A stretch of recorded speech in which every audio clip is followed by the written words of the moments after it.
북한 공정원을 만나서 이재명의 방북 비용을 호텔에서 줬다면 그 장면을 우리가 잊을 수 있나요? 못난 저 때문에 누가 돼가지고 그 부분은 정말 죄송스럽게 생각합니다. 김성태가 돈을 100만 불을 필리핀에 환치기 빼돌린 게 있어요.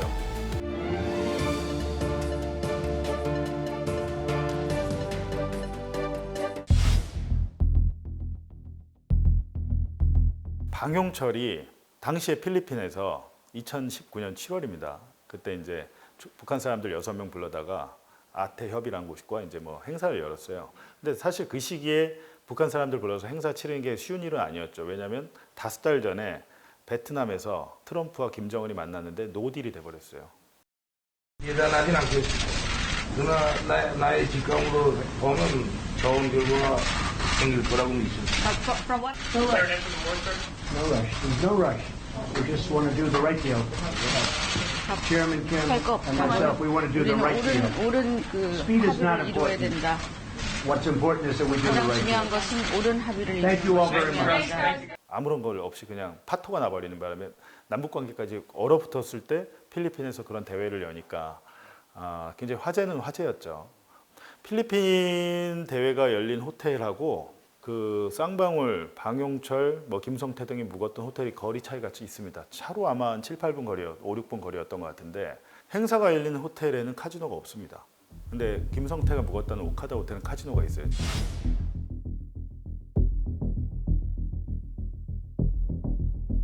그 100만 달러를 우리가 필리핀에 갖고 가기 쉽지 않잖아요. 그러니까 환치기 업자를 통해서 그 돈을 마련했다고 하는데 환치기 업자가 대부분 카지노에 있습니다. 도박 자금 이런 거 뭐 보내주고 할 때. 그래서 그 호텔에 묵었던 것 같아요. 근데 방영철 회장이 그 오카다 호텔의 후문에서 공작원 리오남을 만나서 회장님이 있는 방까지 제가 안내했습니다.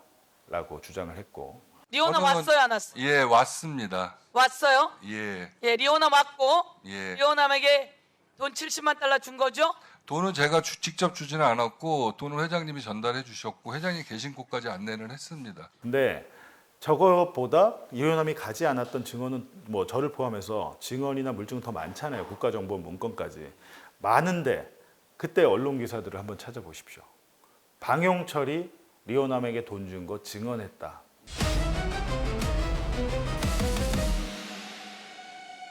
이게 무슨 의미가 있습니까? 이건 방용철의 주장이잖아요.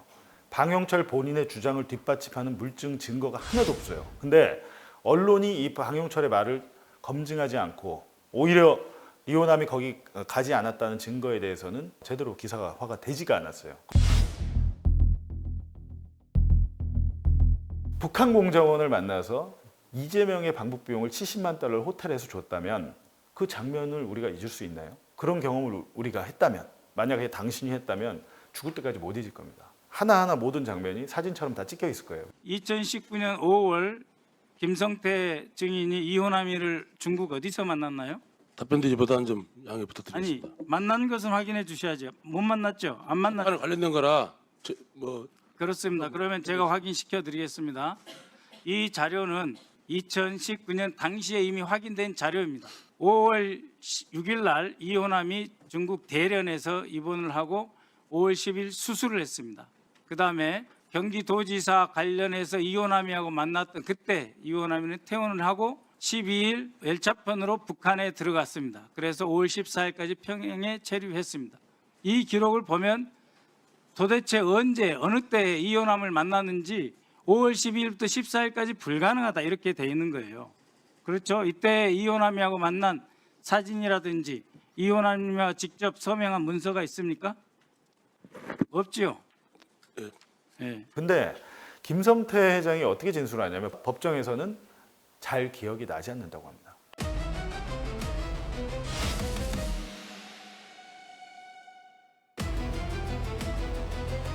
방용철 자기도 리오남이 온 건 봤다라고 하면서 자기가 안내해줬다. 안내해준 사람이 이렇게 디테일하게 기억을 하는데 정작 돈을 준 사람은 동석자가 누군지 모른다. 돈을 준 건 맞지만 동석자가 누군지 기억나지 않는다. 이 자체가 없는 사실을 만들어가는 과정에서 계속해서 그 동석자와 진술이 변하고 있잖아요. 그 과정에서 이런 문제가 나온 건데 재판부에서 이런 것들을 꼼꼼히 안 본 겁니다. 검찰의 수원지검의 그 엉성한 수사 기록을 봤으면 저 같은 의심을 했을 텐데 재판부에서 검찰 기록을 안 보고 법정 증언만 가지고 해서 김성태와 방용철의 진술이 일관된다라고 한 겁니다. 제가 말하면 다 거짓말이라고 생각하는데 저는 얻은 게 아무것도 없고 다 피해만 본 사람입니다. 근데 또 탈탈 털고 또 털고 있는데 어차피 제가 뭐 조사받고 또 뭐 탈탈 털어서 뭐 감옥도 갈 수 있는데 원인들 그렇게 하시면 안 됩니다. 무심코 던진 노래 지나가는 깨우려 갖고 죽습니다 지금. 의원님 네. 말 한마디 하다가 결국에는 저희 회사 지금 다 상폐됐는데 탈탈 털고 계십니까? 그러니까 난 우선 악감정 가지고 지금 이러는 거 아닙니까 지금? 김성태 증인 지금 어차피 거짓됐으니까 마음대로 하십시오. 김성태 증인 다 털어버리십시오. 다 털고 절 죽을 때까지 한번 몰아보시죠 한번.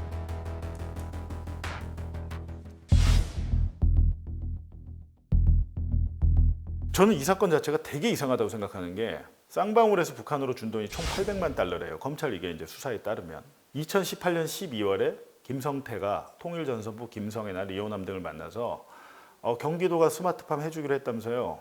근데 못 해준대요. 대신 제가 돈으로 드릴게요. 500만 달러.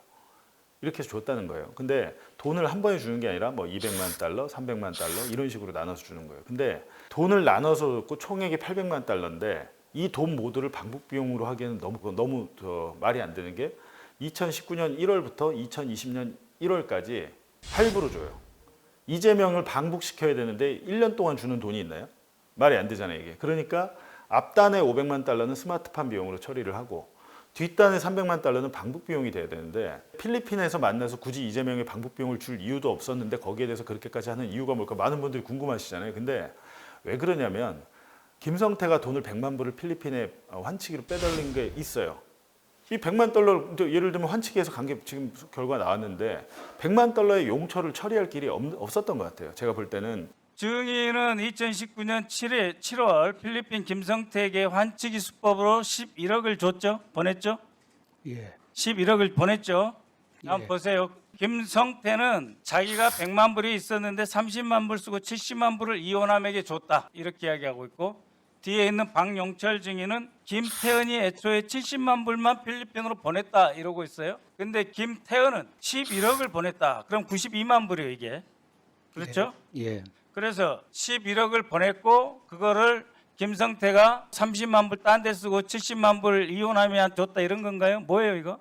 일단 돈 보내는 거는 확실하고요. 예. 필리핀에서 어떻게 써줬는지는 정확히 잘 모르겠습니다. 아니 그러니까 돈을 어떻게 보냈는지 이호남이한테 보낸 돈의 출처가 다 달라요. 그래서 리오남과 이재명의 방북 비용을 약속한 거를 땡깁니다. 날짜를. 2019년 한 6월경으로 5월 말 6월 초 땡겨요. 그래야 7월에 300만 달러를 약속하고 7월에 일단 70만 달러 성금을 먼저 준 걸로 처리가 되는 겁니다. 안 그랬다면 환치기로 돈이 넘어간 건 100만 달러가 간 건 확실한데 이 비용의 용처를 처리하려다 보니까 방북의 논의 시점을 2달을 땡겨요. 그게 검찰 수사기록에 다 나와 있는데 우리 일반인들이 알 길이 있습니까? 못난 저 때문에 누가 돼가지고 그 부분은 정말 죄송스럽게 생각합니다. 그리고 속죄도 하고 있고요. 제 자신도 창피합니다. 사실은 저 평생에 제 마음속에 영웅이었는데